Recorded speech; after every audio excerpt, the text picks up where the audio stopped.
Dear students, welcome to the second video lecture of interpretation of statutes. In the last lecture, we have seen that the limitations of literal rule of interpretation led to the development of golden rule of interpretation, which allowed judges to modify the grammatical and the ordinary meaning of the words, expression, and phrases used in a statute. But we have also seen at the same time the limitations of the golden rule of interpretation. We have seen how, in one set of cases where facts are same, judges go on to decide that the ordinary sense or the grammatical sense does not to them appear to be absurd or inconvenient. In another set of cases with similar facts, essentially same facts, certain other judges can go on to say that the ordinary meaning or grammatical meaning to them appears to be quite an absurd, and then they want to vary or modify the ordinary meaning used in a statute. So we see that even the development of golden rule of interpretation, when it is sought to be applied on concrete situation, fails to give a consistently predictable solution to the problem of interpretation. Therefore, and also these two rules of interpretation, the literal rule of interpretation and the golden rule of interpretation, they confine the playing field for judges while addressing the problems of interpretation. Why? Because in both literal rule of interpretation and golden rule of interpretation, judges are essentially looking at the text. In the literal rule of interpretation, they go by the text in its grammatical sense, in the ordinary sense. In the golden rule of interpretation, they vary and modify to the other possible interpretations or meanings of the word, but they are still looking at the text. They are not going beyond the text or outside the text to ascertain the meaning of words, expressions, and phrases used in a statute. These limitations led to something which is known as mischief rule of interpretation, and it is to really overcome the limitations of literal rule of interpretation and golden rule of interpretation that mischief rule of interpretation evolved. So in this video lecture, I will discuss the concept of mischief rule of interpretation and what it does to the problem of interpretation by judges, what enabling tools it provides to the judges to address the problem of interpretation. However, before I go on to the to discuss the mischief rule of interpretation, I want to discuss a background to it. I mean, with the help of a hypothetical situation, I want to demonstrate to you that how literal rule of interpretation and golden rule of interpretation, which ask us to only look at the text of the statute, are not sufficient. And this background which I am going to prepare for the mischief rule of interpretation is rather interesting. We know that this subject that we are discussing here is titled as interpretation of statutes.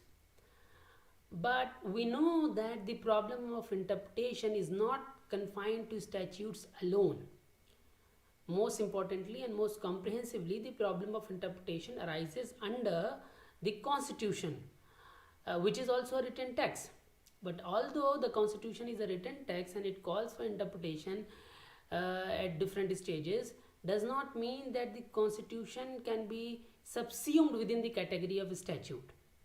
A statute is an ordinary legislation passed by the Parliament or the legislature. Constitution is more fundamental in nature, and we know that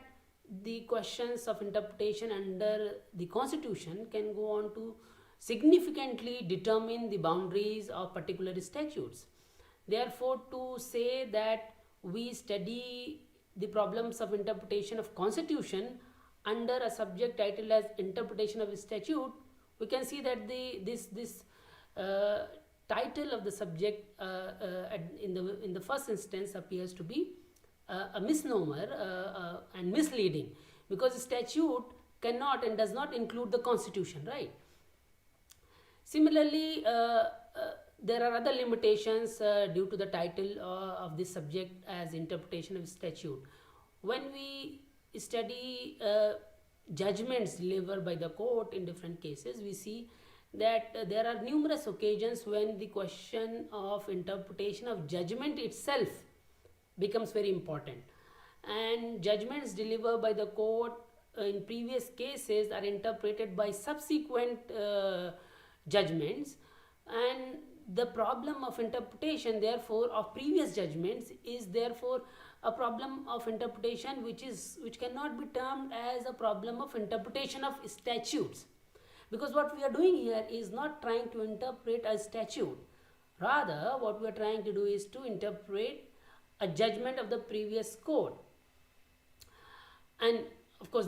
under the constitutional law, we know that there are so many interesting examples where one judgment is delivered by the court of a larger bench, which is sought to be interpreted by a smaller bench, which creates more confusion, and then you have bigger benches to explain and interpret the previous judgments of the court. But here the point for us is that those problems of interpretation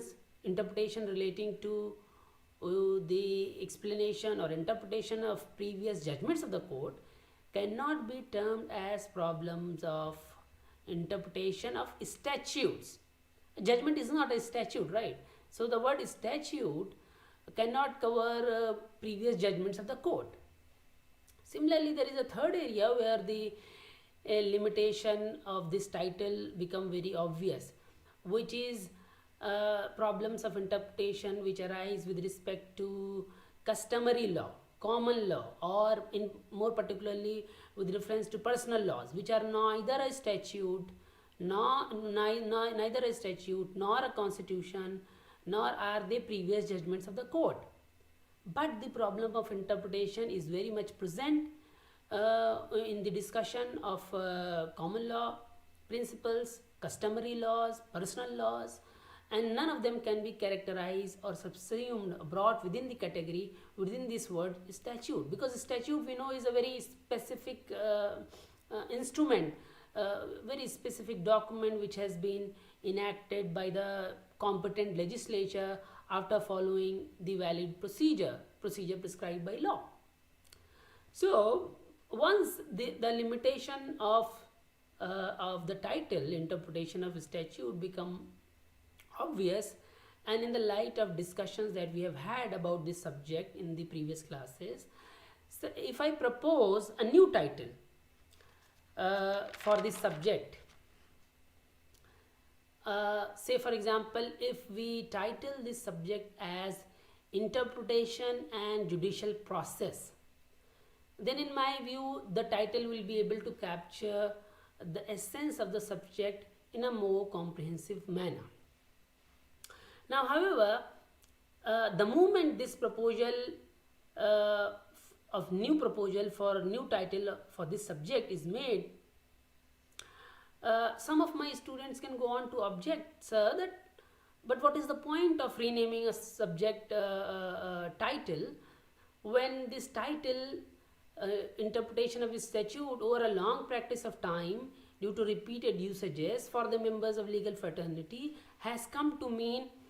all questions, has come to incorporate all questions, all problems of interpretation, whether they relate to the interpretation of constitution, they relate to the interpretation of previous judgments of the court, or they relate to the interpretation of customary law, common law, or personal laws. So when members of legal fraternity, teachers, lawyers, judges, advocates, academicians are able to get the meaning with this title, interpretation of statute, why do you want to propose an alternative?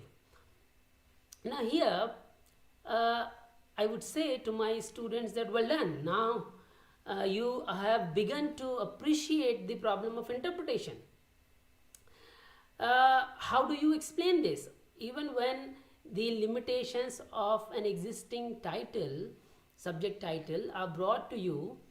brought before us very clearly, we still want to resist that change. What is it? What is it that even if there is an inappropriate title of a subject, we still want to stick to it, whether it is familiarity or resistance to change? What is it really at stake here? And what are the factors which are working here in case we decide uh, not to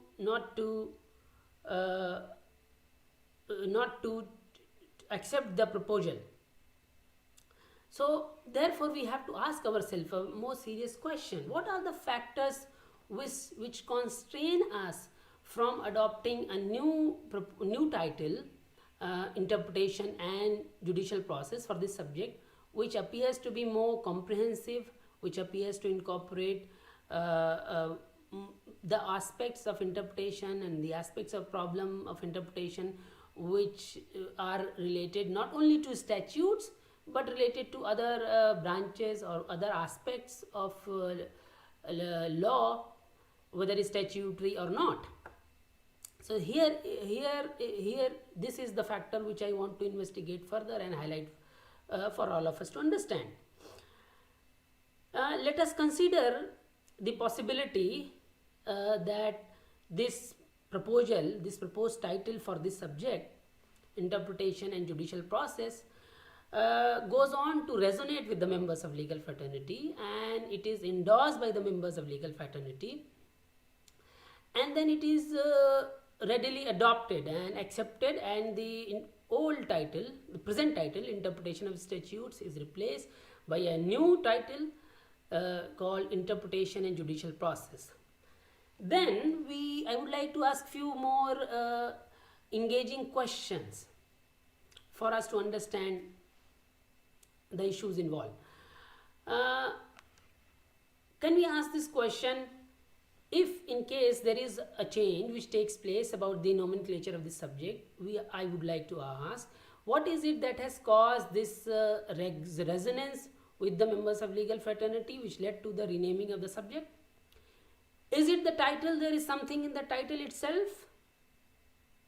which was so appealing, which was so convincing, the proposal of the title which I just made, interpretation and judicial process, which went on to make the change? Or there was already a consciousness present among the members of legal fraternity who when studied this subject, interpretation of statute, were aware that there are some problems with the title of the subject, and that consciousness was very much present, but it was not articulated. So the moment an articulation was made, a proposal was made that this subject needs to be titled as interpretation and judicial process, it resonated and people readily endorsed it. There was therefore we explain that the acceptance of this particular meaning, popular acceptance of this particular meaning, is not only to do with the words which are used in this new title, interpretation and judicial process, but they go beyond it, and they go to the background whereby how learning and teaching of this subject has been going on, whereby people have had, members of legal fraternity have had this feeling among them that the title is not appropriate, but because an alternative was not proposed, there was no such demand for it and there was no such change. But the moment a proposal was made, it resonated, it basically went on to conform to their existing understanding, and therefore they accepted it. Alternatively, if the proposed title fails to resonate with anyone and no change is effected in the title, then how do we explain it? Is it the new proposal itself was faulty, and therefore it did not sufficiently address the problem which it went on to address? Or there was absolutely no problem with the previous title or the existing title, interpretation of statute, therefore it did not resonate with the members of legal fraternity? Or we go a little more, and ask a step further, we go a step further and ask that legal education in general and teaching of this subject in particular so far has failed to develop critical consciousness among the members of legal fraternity with respect to this subject, at least, whereby even if a sound proposal is made, we find it difficult to accept it. It does not find resonance among the members of legal fraternity. And in that case, the blame will go beyond the words which have been used in the new proposal, and it would knock at the doors of the teachers, old and new ones, who have failed to develop this critical consciousness among the students, old and new. Now, with this example, which is related with the title of this subject, I have been trying to with certain questions, problematic questions, certain hypothetical questions. I have been trying to point to you that the answer to controversy surrounding in meaning of different words, expressions, and phrases used does not always lie in the word itself. Rather, you have to look around and go beyond sometimes to find out what is the intended meaning, or what are the forces which go on to make a particular meaning acceptable and some other meanings unacceptable. With this broad and I can also say general background, now I would like to come to the mischief rule of interpretation. And the mischief rule of interpretation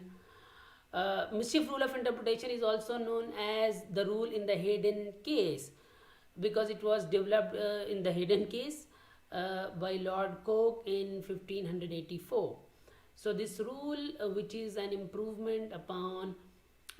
literal rule of interpretation and golden rule of interpretation, or not just improvement, but it is trying to overcome the limitations imposed by the literal rule of interpretation and golden rule of interpretation on judges. So judges, with the help of mischief rule of interpretation, as we are going to see, have more space for exercise of judicial discretion. Their maneuverability with respect to addressing problems of interpretation, the field of play expands immensely with the help of mischief rule of interpretation, as we have seen in the previous hypothetical example also, that whereby we did not confine ourselves only to that proposed alternative title, the words used therein, interpretation and judicial process. Rather, we went on to investigate further the causes behind the inconsistencies which are present in the present title, interpretation of statute. We tried to find out whether consciousness has got something to do with the acceptance or rejection of an alternative proposal, and we also in a way alluded to the possibility of legal education having limiting impact on the ability of the members of legal fraternity to overcome this problem of title of this subject. Mischief rule of interpretation, dear students, says that whenever presented with a problem of interpretation, we don't need to confine ourselves only to the text of the statute, or whatever we are trying to explain, text of the judgment or text of the customary law, or the boundaries of the customary law, common law, provisions of the constitution, whatever that we are trying to resolve as a problem of interpretation. We don't need to confine ourselves only to the words, expressions and phrases used therein. Rather, we have to go beyond. And how do we go it? There is a structure proposed under the mischief rule of interpretation, and this structure says this. First of all, we have to consider what was the common law before the making of the act or making of the statute. We'll then go on to say what was the mischief or defect for which the common law did not provide, which ultimately went on to prompt the parliament or legislature to make the law. So at the first stage we will see what was the common law before making of the act, and what was the mischief or defect or disease which for which common law did not provide a remedy or relief. And then at the third level we will go on to say what remedy did the parliament suggest in the statute, what disease, what cure did it prescribe for the disease to prevent the mischief, and finally we'll try to ascertain the true reason for the remedy which is prescribed to address or to prevent a particular mischief. And once we have taken into account all these four factors, uh, uh, the courts, judges are supposed to adopt that meaning, that interpretation which goes on to prevent the mischief and advance the remedy. And also all the possibilities of suppression of subtle inventions and evasions for continuance of the mischief are to be prevented. So subtle inventions and evasions which lead to the continuance of the mischief are to be avoided in accordance with the true intent of the makers of the act, and the courts, judges should try to add force and life to the cure and the remedy provided by the legislation. Now it is obvious that the mischief rule of interpretation significantly expands the playing field for judges to interpret the law. It goes on to allow judges to look into the background, into the history, legislative history, into the object, reason, and purpose, the circumstances which were prevailing at the time of the legislation, and the controversies which were involved, the debates which took place inside the legislature or parliament, or in the press, or in the media, and take into account all those things to find out what is really at stake, what is really the problem or mischief which was sought to be addressed, which was sought to be prevented, cured, and then ascertain the meaning from every possible source available to the judges at that time, and refer to it and accordingly ascertain the meaning of the words and expression, and decide as per the intent of the legislature. Obviously,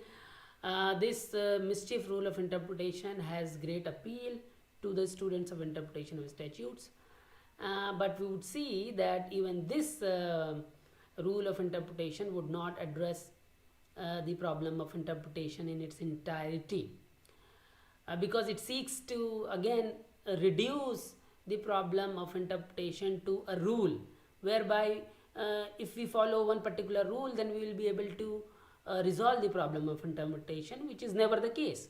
Judges are always free. These rules, in any case, even this mischief rule of interpretation is not binding on the courts, on the judges, and they are always free to decide whether one particular form of interpretation, one particular rule of interpretation, or other rule of interpretation is to be applied or not to be applied. In the next video lecture, I would try to explain this mischief rule of interpretation with the help of leading cases. I would like to discuss cases in which mischief rule of interpretation has been adopted, has been applied, at least by the express enunciation of the court. I would urge you to continue to read the prescribed textbooks which you have with you, Frederick Schauer, as well as the Vipasarthi,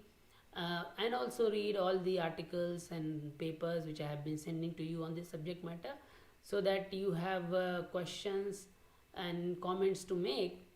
on this video lecture. Until then, be safe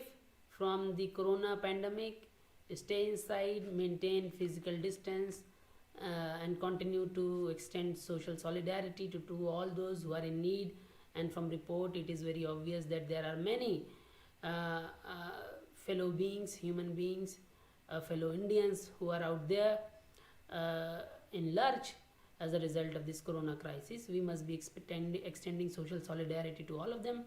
while protecting ourselves from this crisis. Till then, thank you very much for watching this video.